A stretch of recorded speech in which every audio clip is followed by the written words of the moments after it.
ഈ വീഡിയോയിൽ വളരെ ഇമ്പോർട്ടൻ്റ് ആയിട്ടുള്ള കുറച്ച് വിഷയങ്ങളാണ് നമ്മൾ നോക്കുന്നത്.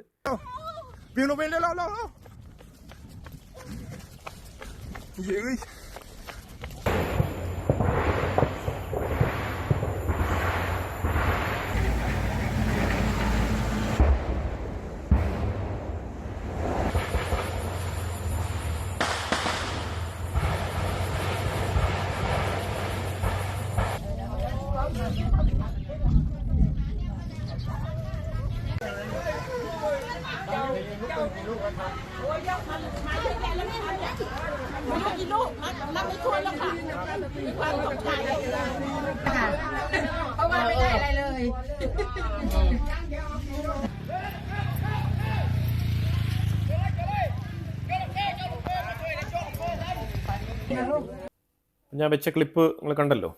അതായത് ഇത് തായ്ലാൻഡും കംബോഡിയയും തമ്മിലുള്ള ഇഷ്യൂ ആണ്. അതിനെക്കുറിച്ച് നമ്മളൊന്ന് ഡീപ്പായിട്ട് നോക്കുകയാണെന്നുണ്ടെങ്കിൽ ഈ മാപ്പ് നിങ്ങൾ നോക്കിക്കോ. ഈ മാപ്പിൽ ഒരു 3 പ്രൊവിൻസ് ഞാൻ കാണിക്കുന്നു.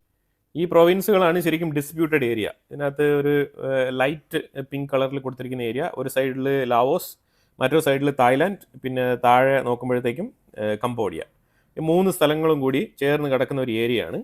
അപ്പോൾ ഇതിനകത്ത് ഈ ഉബോൺ രക്ഷതാനി എന്ന് പറഞ്ഞൊരു സ്ഥലം, അതുപോലെ തന്നെ സിസാക്കെട്ട് എന്ന് പറഞ്ഞ സ്ഥലം, അതുപോലെ സുരിൻ, ഈ 3 സ്ഥലങ്ങളാണ് ശരിക്കും പറഞ്ഞാൽ ഈ ഡിസ്പ്യൂട്ടഡ് ലാൻഡ്. ഡിസ്പ്യൂട്ടഡ് ലാൻഡ് എന്ന് പറഞ്ഞാൽ തായ്ലാൻഡിനും കംബോഡിയയ്ക്കും അവിടെ പ്രവേശനമില്ല ശരിക്കും പറഞ്ഞാൽ. പക്ഷേ അവിടെ ആൾക്കാർ താമസിക്കുന്നുണ്ടോ എന്ന് ചോദിച്ചു കഴിഞ്ഞാൽ അവിടെ ആൾക്കാർ താമസിക്കുന്നുണ്ട് ശരിക്കും.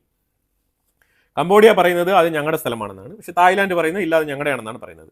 ഇവിടെ പ്രധാനപ്പെട്ട ഒരു ഹിന്ദു ടെമ്പിൾ ഇവിടെ ഉണ്ട്, കമർ ഹിന്ദു ടെമ്പിൾ എന്നാണ് അവിടെ ഉള്ളത്. ഈ കമർ ഹിന്ദു ടെമ്പിളിനെ ചൊല്ലി പണ്ട് തൊട്ടേ തർക്കമുണ്ട്. ഈ തർക്കം ഇങ്ങനെ നിലനിൽക്കുന്ന സാഹചര്യത്തിൽ കഴിഞ്ഞ മാസം സിനാവട്ര എന്ന് പറഞ്ഞ തായ്ലാൻഡിന്റെ പ്രൈം മിനിസ്റ്റർ, അവരായിരുന്നു ഡെമോക്രാറ്റിക്കലി എലക്റ്റഡ് ആയിട്ടുള്ള ഒരു PM പ്രൈം മിനിസ്റ്റർ. ഈ പ്രൈം മിനിസ്റ്ററിനെ കഴിഞ്ഞ മാസം തായ്ലാൻഡ് സസ്പെൻഡ് ചെയ്തിട്ടുണ്ടായിരുന്നു. അത് വേറൊന്നും കൊണ്ടല്ല, തീർച്ചയായിട്ടും തായ്ലാൻഡിന് കംബോഡിയയുമായിട്ട് ഇങ്ങനെ ഒരു ക്ലാഷ് ഉണ്ടാവും എന്നുള്ളതിനെ കുറിച്ച് മുൻധാരണയുണ്ട് തായ്ലാൻഡിന്. കംബോഡിയയും ഇതിനെക്കുറിച്ച് ഒരു ഐഡിയയിൽ തന്നെയാണ് ഉണ്ടായിരുന്നത്. അപ്പം റീസെൻ്റ് ആയിട്ട് F-16 ഒക്കെ തായ്ലാൻഡ് പർച്ചേസ് ചെയ്യുന്നതുമായിട്ട് ബന്ധപ്പെട്ട US ചർച്ചകളൊക്കെ നമ്മൾ ഉടനീളം വാർത്തകളിൽ ചർച്ച ചെയ്തിട്ടുണ്ട്.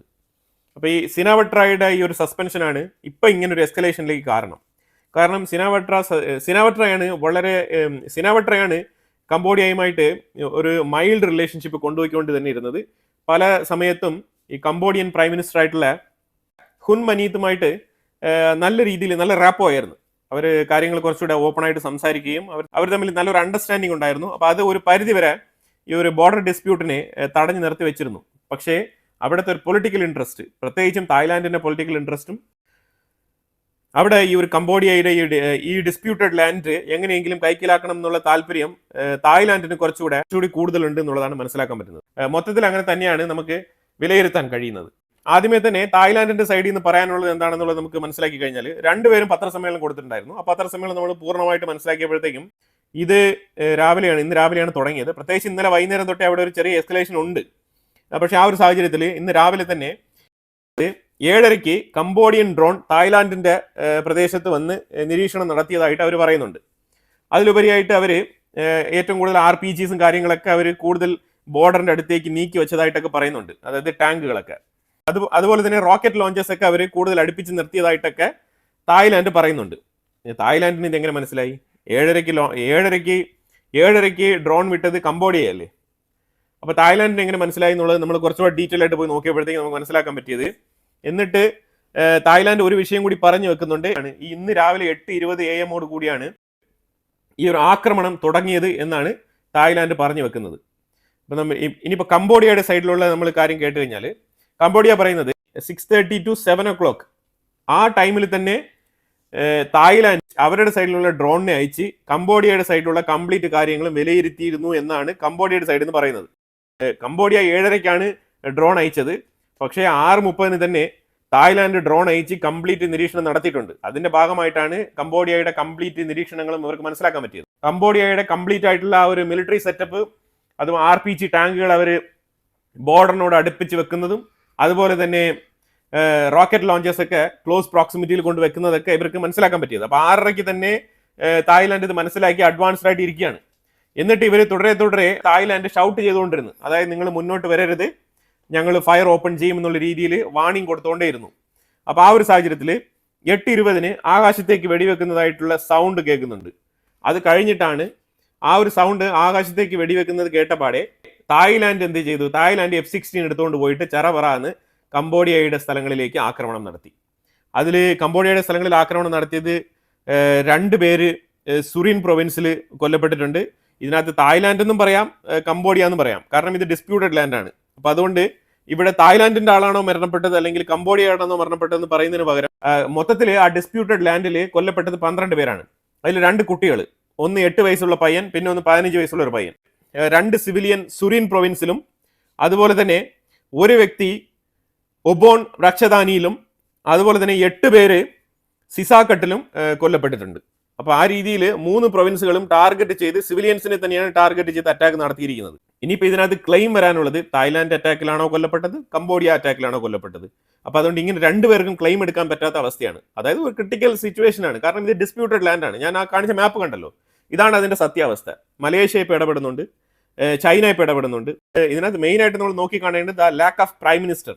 ഈ പ്രൈം മിനിസ്റ്ററിനെ സസ്പെൻഡ് ചെയ്തത് തന്നെ ഈ തായ്ലാൻഡ് കംബോഡിയയുടെ മേളിൽ ഒരു ആക്രമണം നടത്താൻ വേണ്ടിയിട്ടാണ്. തായ്ലാൻഡ് F-16 ഹാൻഡിൽ ചെയ്യുന്നുണ്ട്, അവർക്ക് എയർ ഡോമിനേഷൻ ഉണ്ട്, അതും കൂടി നമ്മൾ മനസ്സിലാക്കേണ്ടതാണ്. അതിലുപരിയായിട്ട് ഈ തായ്ലാൻഡിന്റെ പ്രൈം മിനിസ്റ്റർ ആയിട്ടുള്ള സിനാവട്രയെ സസ്പെൻഡ് ചെയ്തത് ഈ കംബോഡിയൻ പ്രൈം മിനിസ്റ്ററുമായിട്ട് കംബോഡിയൻ പ്രൈം മിനിസ്റ്ററുമായിട്ട് നെഗോസിയേഷൻ മെസ്സേജ് അയച്ചതിന്റെ പേരിലാണ് ഈ സിനാവട്രയെ സസ്പെൻഡ് ചെയ്തിരിക്കുന്നത് തായ്ലാൻഡ്. ശരിക്കും തൊട്ടടുത്ത അയൽ രാജ്യം എന്ത് തന്നെ ബോർഡർ തർക്കമുണ്ടെങ്കിലും ഒരു യുദ്ധം ഉണ്ടാവാത്ത രീതിയിൽ പെരുമാറാനാണ് ഒരു പ്രൈം മിനിസ്റ്റർ ശ്രദ്ധിക്കേണ്ടത്. അപ്പൊ അങ്ങനെ നമ്മൾ നോക്കുകയാണെന്നുണ്ടെങ്കിൽ രാഷ്ട്രീയ പാരമ്പര്യമുള്ള ആൾ തന്നെയാണ് ഈ സിനാവട്രയുടെ ഫാദർ ഇതേപോലെ പ്രൈം മിനിസ്റ്റർ തന്നെ ആയിരുന്നു. അതും കൂടി നമ്മൾ ഇതിനകത്ത് പറഞ്ഞു പോകേണ്ടതുണ്ട്. അപ്പൊ പൊളിറ്റിക്കൽ പാരമ്പര്യം ഉള്ള വ്യക്തി തന്നെയാണ് ഈ സിനാവട്ര. കഴിഞ്ഞ 1 മാസം കൊണ്ട് തന്നെ ഈ ഒരു വിഷയം സ്ലോലി ഇങ്ങനെ കത്തി വരികയായിരുന്നു. പക്ഷേ ഈ ഒരു F-16 മേടിച്ച പാട് തന്നെ ഇവര് നേരെ കംബോഡിയയുടെ മേളിൽ ഇങ്ങനെ ഒരു ആക്രമണം നടത്തുമെന്ന് ആരും പ്രതീക്ഷിച്ചില്ല. പക്ഷെ എന്തായാലും തായ്ലാൻഡ് രണ്ടും കൽപ്പിച്ച് തന്നെയാണ്. ഇപ്പൊ രണ്ടുപേരും അനൗൺസ്മെന്റ് ചെയ്തിരിക്കുന്നത് 2 രാജ്യങ്ങളിലുമുള്ള ആൾക്കാർ കൃത്യമായിട്ട് ഇപ്പൊ നിലവിൽ എവിടെയാണോ ബോർഡർ ലൈൻ പറഞ്ഞിരിക്കുന്നത് ആ ബോർഡർ ലൈൻ ക്രോസ് ചെയ്ത് തായ്ലാൻഡുകാർ തായ്ലാൻഡിലോട്ടും കംബോഡിയക്കാർ കംബോഡിയയിലോട്ടും പോകുക എന്നുള്ളതാണ് പറഞ്ഞിരിക്കുന്നത്. 2 രാജ്യങ്ങളും പരസ്പരം അവരുടെ എംബസിയിലുള്ള സ്റ്റാഫുകളെ തിരിച്ചു വിളിച്ചിട്ടുണ്ട്. സിറ്റുവേഷൻ തായ്ലാൻഡ് കംബോഡിയ ബോർഡറിൽ കുറച്ച് ടെൻസ്ഡ് ആണ്. പക്ഷേ ഒരു ലോങ് റണ്ണിൽ ചിന്തിച്ചു കഴിഞ്ഞാൽ ഇത് കൂടുതൽ ഫർദർ അങ്ങോട്ട് എസ്കലേറ്റ് ആവുമോ എന്ന് ചോദിച്ചു കഴിഞ്ഞാൽ ഒരിക്കലും അങ്ങനെ ആവാനുള്ള സാധ്യത ഇല്ല. അങ്ങനെ തന്നെയാണ് നമുക്ക് മനസ്സിലാക്കാൻ പറ്റുന്നത്.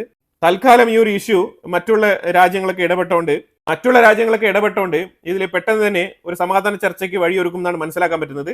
അപ്പോൾ അതുകൊണ്ട് ചൈന ഉൾപ്പെടെ മലേഷ്യ ഉൾപ്പെടെയുള്ള രാജ്യങ്ങളൊക്കെ ഇതിനകത്ത് ഇടപെടുന്നുണ്ട്. എന്തായാലും ഫർദർ ഡെവലപ്മെന്റ്സ് നമുക്ക് എന്താവുമെന്ന് നോക്കാം. ഒന്നും തന്നെ നമുക്ക് പ്രെഡിക്റ്റ് ചെയ്യാൻ പറ്റത്തില്ല. ഏത് ചെറിയ രാജ്യവും ഏത് വലിയ രാജ്യവും യുദ്ധം എന്ന് പറഞ്ഞു കഴിഞ്ഞാൽ പിന്നെ അവർ തലങ്ങും വിലങ്ങും അങ്ങോട്ട് ആക്രമണം തുടങ്ങി കഴിഞ്ഞാൽ പിന്നെ നമുക്കൊന്നും പറയാൻ പറ്റില്ല. No prediction. അതുകൊണ്ട് ഒന്നും തന്നെ നമുക്ക് പ്രെഡിക്റ്റ് ചെയ്യാൻ പറ്റില്ല. നിലവിലെ സിറ്റുവേഷൻ ഇതാണ്. അതുമായിട്ട് ബന്ധപ്പെട്ട ക്ലിപ്പുകളാണ് ഞാൻ ഉടനീളം ഈ വീഡിയോയിൽ വെച്ച് പോയിരിക്കുന്നത്.